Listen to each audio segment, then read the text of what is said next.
Associação do Sindicato de Jornalistas Angolanos, para inaugurar uma rubrica. Bom, vamos ver. Neste nosso programa, quem é atento às publicações do Reginaldo certamente saberá das suas análises em torno do desempenho da média. E todos nós estamos curiosos relativamente a este termo metajornalismo, que pode ser uma realidade aqui na rádio.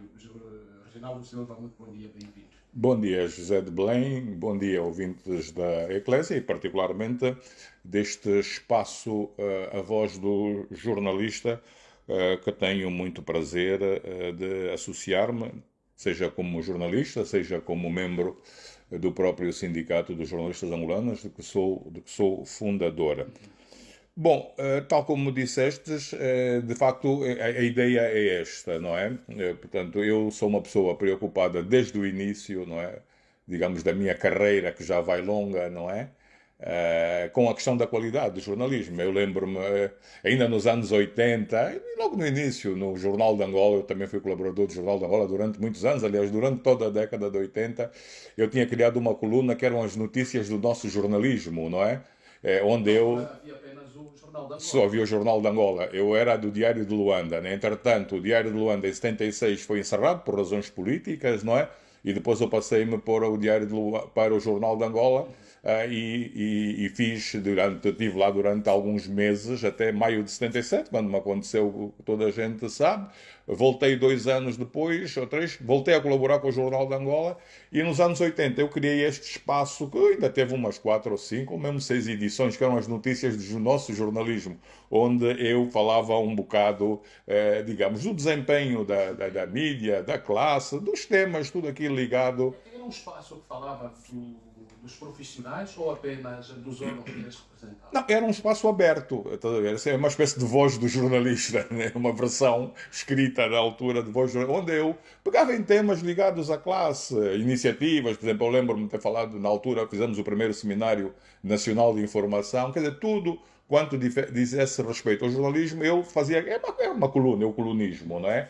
E, portanto, a minha coluna de opinião não é de agora, né? Eu tenho coluna de opinião desde os anos 80, ainda durante o tempo do Partido Único.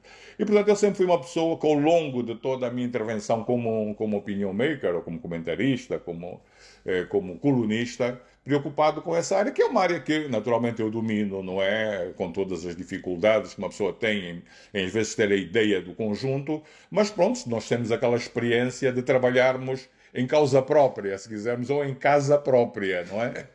Em causa e em casa. E então, esta ideia de tirar partido também deste espaço que ainda bem que a emissora católica de Angola criou em parceria com o Sindicato dos Jornalistas, tem a ver com esta necessidade de também, por esta via da crítica direta, informal, muitas vezes, também contribuirmos para a melhoria do próprio jornalismo angolano, porque nós sabemos que os colegas, os órgãos, talvez aceitem melhor uma crítica vinda de um colega, de um profissional, Sim, do que vinda de fora. Estão sempre a dizer, todo mundo agora sabe de jornalismo. Então, talvez por essa via também... mas também a idade profissional do Reginaldo coloca numa posição em que parece estar mais à vontade para o efeito. Provavelmente os colegas não vão torcer tanto o nariz. Sabes que nós temos uma classe que gosta de criticar, mas não gosta de ser criticada, não é? Talvez seja um dos defeitos estruturais. Aliás, todas as classes são assim, não reagem muito bem. Mas os jornalistas... Porque os jornalistas é classe... Eu costumo dizer que a atividade jornalística é a atividade mais exposta do mundo. Para além da polícia, não é? Pronto, a polícia está no dia a dia, dá pancada, volta e meia, mas não tem como sair duas vezes. e não tem, né? Polícia, toda a gente vê o polícia aprender e a dar uns pontapés aí nos alguidars e nos baldes. Mas a atividade jornalística é, de facto, uma atividade muito exposta, não é?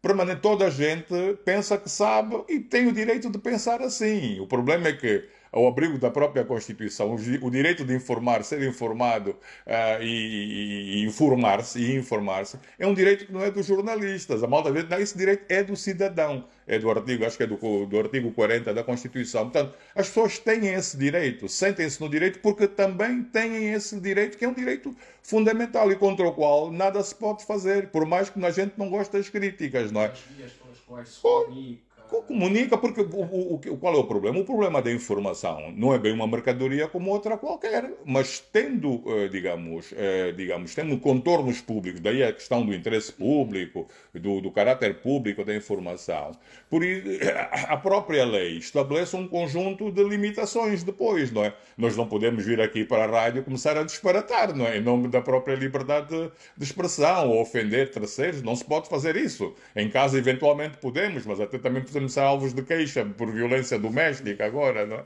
Mas, portanto, é uma atividade muito exposta, não é? Eu disse que é a atividade mais exposta, ou das mais expostas, por atividade profissional. Daí que eu sinto... Isso, desculpa, meu original, isso costuma ser também da responsabilidade de determinados entes, instituições vocacionadas para o efeito. Estou aqui recordado de uma figura de provedor de imprensa que foi aí proposta de campanha no programa de governação do partido no poder. Sim, exatamente por causa desses contornos demasiado públicos, né, do impacto dessa mensagem.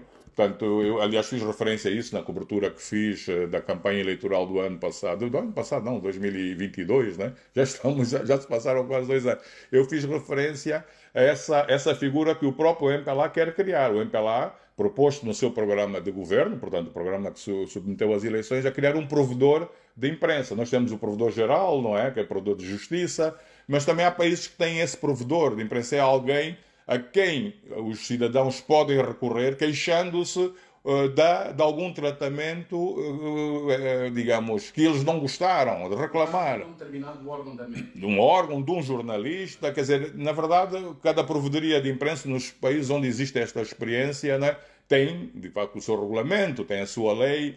Nós temos aqui, se quisermos por analogia, temos a Provedoria da Justiça, não é? Que é um órgão que até está constitucionalizado, como sabes, não é? Uma pessoa, quando se sente que já não tem nada, já bateu as portas todas, olha, vai o Provedor da Justiça... Embora seja alvo de muitas críticas, porque também, em termos de deliberação, não tem... Não, tem, quer dizer, também... Nós, de facto, olhamos para a Provedoria da Justiça com algumas reticências, mas eu sinto que, ultimamente, eles têm feito algum esforço. Mas deixemos a Provedoria da Justiça para o provedor da imprensa. Portanto, o MPLA, de facto, propôs esta figura.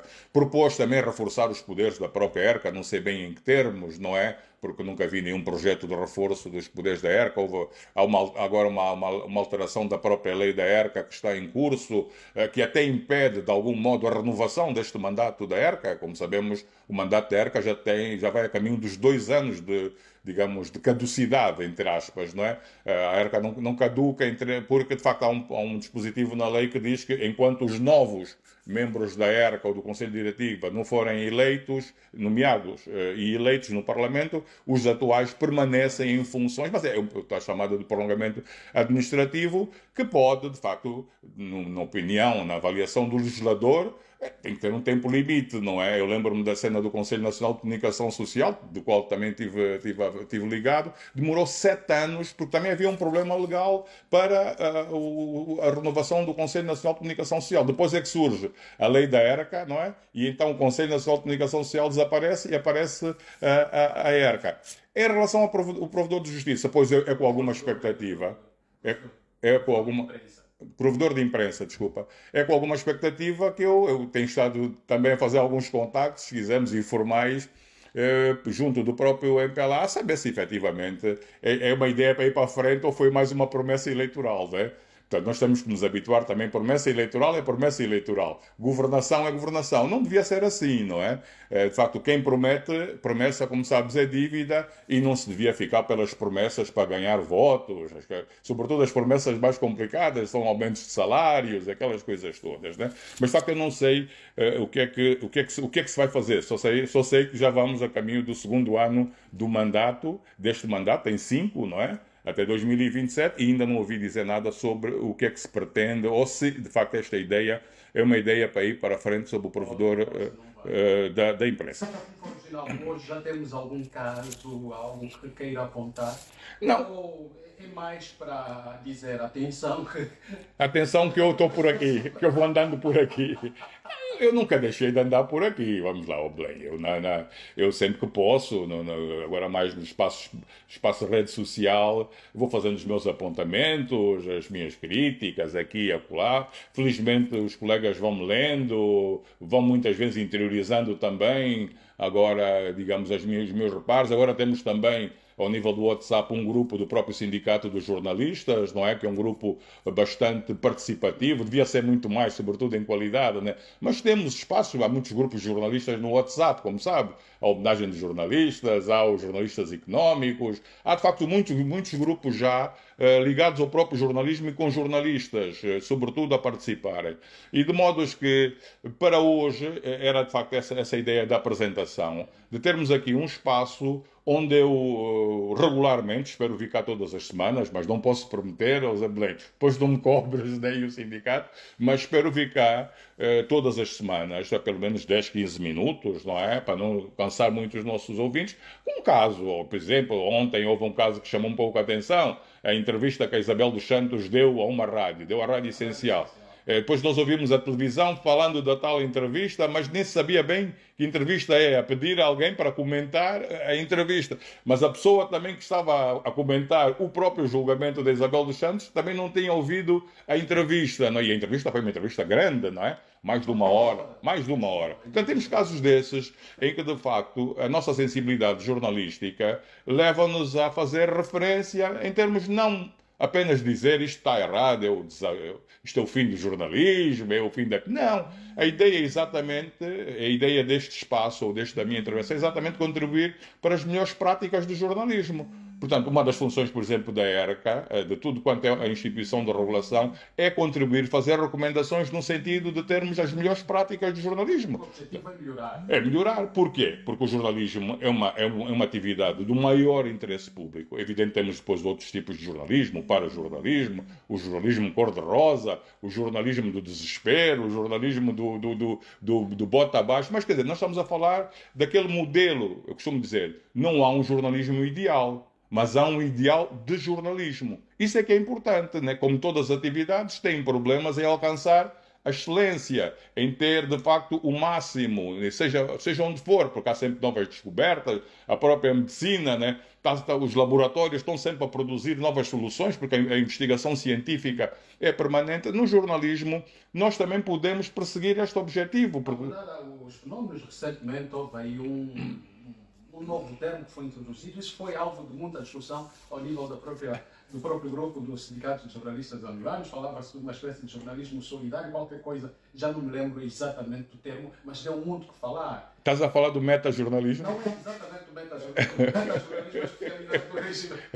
Eu gostava de ser licenciado. Eu não sei se já existe alguma licenciatura de metajornalismo. Mas a primeira vez que ouvi o termo, de facto, ouvi através de... Não, mas eu já tinha na minha coluna, sobretudo na coluna, eu tinha uma coluna que, sabes, era o Wilson Dadá, não é? Sim. Durante muitos anos, em vários jornais, onde é que eu falava um pouco dessa ideia do metajornalismo. Há teses sobre metajornalismo, mas vais aí às academias todas, pões metajornalismo, teses académicas, vais encontrar dezenas de teses sobre metajornalismo. Mas o metajornalismo é exatamente esta especialidade, ao nível do jornalismo, portanto, de pesquisa, de trabalhar dentro do próprio jornalismo, como jornalista ou não, mas analisando o fenómeno do jornalismo, a notícia, a reportagem, de um ponto de vista que não tem a ver apenas com a cobertura noticiosa, mas com a qualidade dessa cobertura, com as motivações, com a própria manipulação. Quer dizer, de facto, o metajornalismo é um jornalismo paralelo, é o jornalismo do próprio jornalismo, né? Em que algumas pessoas correndo, de facto, alguns riscos, né? Como eu corro, né? Dizer, agora tu é que és o professor, agora tu é que vens aqui dar aulas, tens juízo e tal. Mas faz sentido, porque todas as atividades têm esse. Por exemplo, tu tens a crítica de cinema, não é? Tens a crítica literária, por exemplo, o que se queixa muito, um dos reparos que se faz muito em relação à nossa literatura é que a própria crítica literária. Olha, eu falava, fazia referência... O crítico literário... André Gustavo me lembrou agora, é o jornalismo construtivista. Também existe o jornalismo construtivista. Também já ouvi esse termo no grupo, não é? Do sindicato. Também, mas é bom que se discuta. Não há nada que não se possa discutir. O importante é que se discuta, mas que se discuta com qualidade. Não estamos aqui a apedrejar-nos, mas com a ideia de que, ok, qual é a tua ideia? A minha ideia é esta, isto funciona, isto não funciona. Mas há bocado estava só para... Acho que já estamos em cima do nosso tempo. Eu falei, por exemplo, da literatura. Por exemplo, a nossa literatura, uma das coisas que eu reparo, nós temos falta da crítica literária. A crítica literária não é apenas da pessoa que lê o livro e diz, epá, não gostei do livro, epá, este livro no capítulo tal. Não. O crítico literário é uma pessoa que estudou de tal forma a literatura, que é tão sensível ao problema literário, depois também tem estudos, tem disciplinas, tem história da literatura para fazer as comparações, os estilos, o género, que depois ele, ao ler o livro, muitas vezes ajuda o próprio escritor. Outras vezes não ajuda nada, porque o escritor entra em crise com o crítico e diz, epá, tu não percebes nada disso. Mas a ideia é um pouco esta, é de dentro, é um pouco também a autorregulação informal, se quisermos, não é? É uma autorregulação informal em que a pessoa está por dentro, não é? Faz parte da tribo, não é? Se quisermos, não é? E depois diz, epá, olha, porque por exemplo, há fenómenos, há reparos que sou uma pessoa muito atenta, é que pode rapidamente, o cidadão comum não tem acesso ou não tem essa capacidade, porque normalmente nós ainda temos aquela cultura de que tudo o que vem na rádio e na televisão é verdade, não é?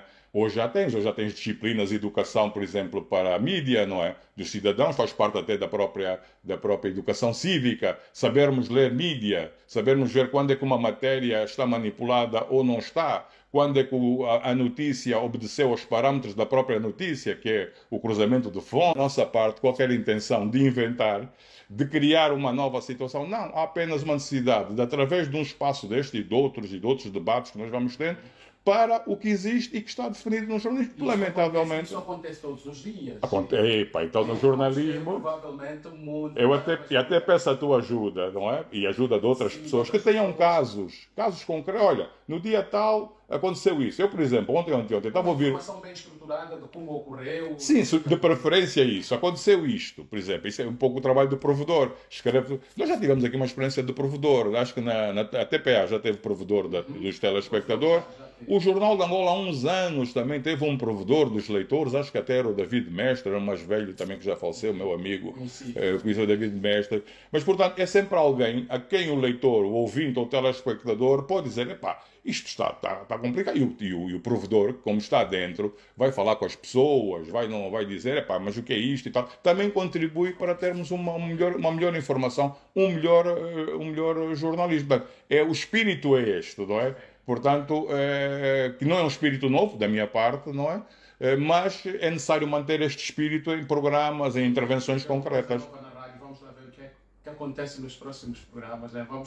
Agora a expectativa é muito grande. Pois, é só para dizer que algumas vezes, até para preparar os nossos ouvintes, posso não estar aqui em direto, posso gravar uma peça, fazer um estudo de caso rápido e partilhar aqui com os nossos ouvintes da Eclésia. E depois, como nós sabemos agora, via internet e as plataformas digitais, nós podemos depois ir espalhando por outras vias estas nossas intervenções, o que acho que é o mais importante. É quanto mais, neste caso, acho que é melhor, né? Okay. Obrigado, Reginaldo, pela tua presença aqui. Até a próxima, quero que seja a próxima. A próxima quarta-feira. Eu vou fazer os possíveis. E os impossíveis. Muito bem. Estimado ouvinte, desta forma colocamos ponto final ao programa Voz do Jornalista. Hoje, como